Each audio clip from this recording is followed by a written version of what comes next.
क्या राजस्थान में फिर से सियासी संकट की आहट हो चुकी है? 2020 और 2022 की बगावत के बाद अब फिर नई बगावत की स्क्रिप्ट भी लिखी जा चुकी है। क्यों सचिन पायलट ने तोड़ी चुप्पी और क्यों गहलोत हो रहे हैं मुखर? नमस्कार, मैं हूं नुपुर और आप देख रहे हैं राजस्थान तक। किसी ने कहा है कि ठहरे पानी में कोई कंकर ना मारे, लेकिन कंकर भी मार दिया है। बस उसकी मार शांत पड़ी सियासत में किसको पड़ी है? उसके जख्मों के निशान बयानों के निशान से समझे तो ही काफी है। जी हाँ, क्योंकि अब मुख्यमंत्री अशोक गहलोत और पूर्व डिप्टी सीएम यानी कि सचिन पायलट के खेमों के बीच बयानबाजी और भी तेज हो चुकी है। लंबे समय बाद पायलट ने चुप्पी तोड़ी तो गहलोत ने भी नसीहत दे डाली। गहलोत की नसीहत क्या एक नई सियासत है? चलिए आपको हाल ही के घटनाक्रम से समझाते हैं, जो कि सीधे तौर पर गहलोत और पायलट से जुड़े हैं। पहला, जब परबतसर विधायक रामनिवास गावड़िया राठौड़ पर हमला बोलते हैं। दरअसल सचिन पायलट के साथ 2020 की बगावत में साथ देने वाले रामनिवास गावड़िया ने गहलोत के खास आरटीडीसी के चेयरमैन धर्मेंद्र राठौड़ को कहा कि ये तो बड़े नेताओं के जूते चप्पल उठाते थे, इसका इनाम उन्हें चेयरमैन की कुर्सी के रूप में मिला है। राठौड़ ने भी पलटवार करते हुए रामनिवास गावड़िया को 2020 का इतिहास ही याद दिला डाला।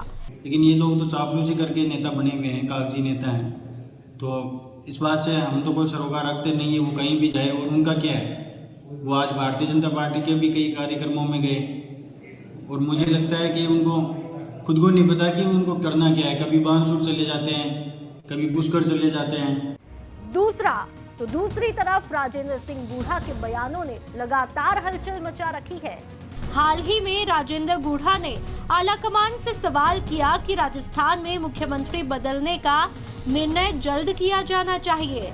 ऐसा न होने से चुनावी साल में एक अजीब सी राजनीतिक अस्थिरता बनी है। गुढ़ा पहले गहलोत समर्थक थे, लेकिन पिछले कुछ दिनों से पायलट का समर्थन करने लगे हैं। हम तुरंत डिसीजन करते हैं दिल्ली के अंदर सीएलपी की मीटिंग बुला के, अब तो वहाँ हमें फायदा होगा इसका। और इसमें जो ये स्थिति बनी हुई है, जो लोग दुविधा में लोग बैठे हैं, ये स्थिति राजस्थान की जनता के हित में एक मीटिंग हो, इसमें तुरंत ये मुख्यमंत्री जी का जो सीएम का फैसला है वो फैसला भी हो जाए और इसके साथ साथ जो नोटिस जिनको दिए हैं उनको भी फैसला करें। तीसरा, प्रताप सिंह खाचरियावास का आईएएस अफसरों की एसीआर भरने का अधिकार मांगना। खाद्य और रसद विभाग के मंत्री प्रताप सिंह खाचरियावास ने हाल ही में एक बयान देकर कहा कि आईएएस अफसरों की एसीआर भरने का अधिकार उन्हें मंत्री को मिलना चाहिए। खाचरियावास ने कहा था कि ये अधिकार मुख्यमंत्री ने अपने पास ही क्यों रखे हैं, जब जलदाय मंत्री महेश जोशी ने कहा कि उन्हें तो उनके विभाग में सब अधिकार मिले हैं, तो खाचरियावास ने जोशी को गुलामी न करने की नसीहत दी थी।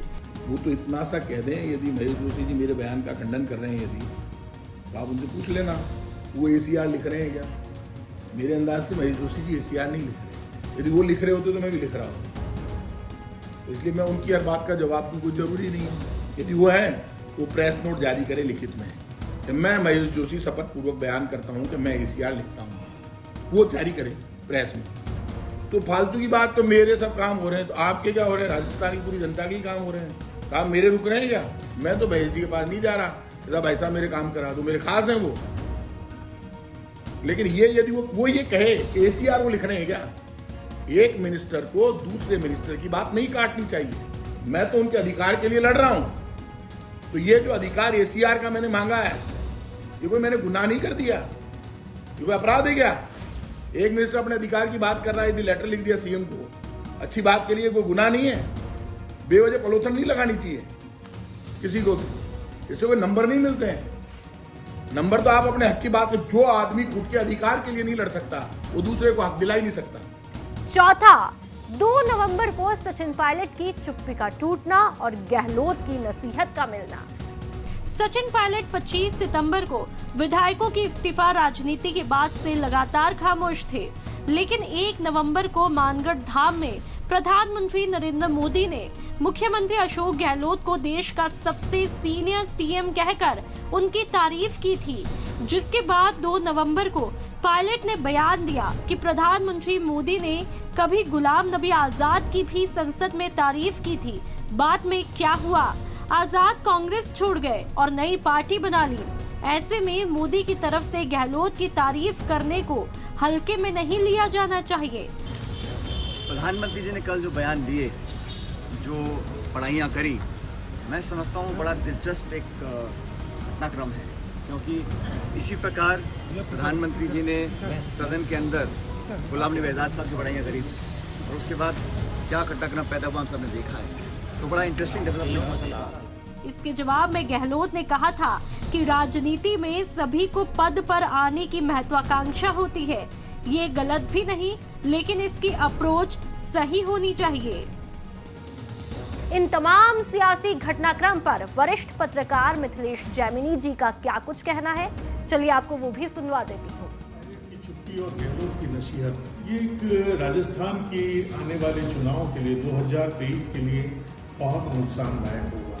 इसमें कोई शक शुबा नहीं है कि सचिन पायलट के सब्र की तारीफ खुद राहुल गांधी कर चुके हैं और हर कोई जानता है कि सचिन पायलट एक मैच्योर पॉलिटिशियन की तरह बिहेव कर रहे हैं और जिस तरीके से हिमाचल में वो सभाएं एकत्रित कर रहे हैं और सभाओं में जो भीड़ उमड़ रही है। दूसरी तरफ अशोक गहलोत की 12 में चाहे सभा हो, चाहे पुष्कर में सभा हो, जनता नहीं आ रही है। जो नज़ारा देखने को मिल रहा है वो ये बता रहा है कि आने वाले चुनाव में अशोक गहलोत जी ने भले नसीहत दे डाली हो कि केसी वेणुगोपाल जी ने कहा है किसी को नहीं बोलना चाहिए, एडवाइजरी जारी कर रखी है, लेकिन उनके जो समर्थक हैं, उनके जो खास हैं, जो ट्रबल शूटर कहे जाते हैं, जिन्होंने 25 सितंबर को सारी पटकथा को कार्य रूप में परिणित किया, धर्मेंद्र राठौड़, वो उन्हें गद्दार तक कह रहे हैं। और ये जो भाषा है, केवल आपस में गहलोत गुट में भी लड़ाइयाँ चल रही हैं, महेश जोशी और प्रताप सिंह खाचरियावास में एसीआर को लेकर जो चल रहा है, और सचिन पायलट मौन है, इससे आम जो राजस्थान का कांग्रेस विचारधारा में विश्वास रखने वाला व्यक्ति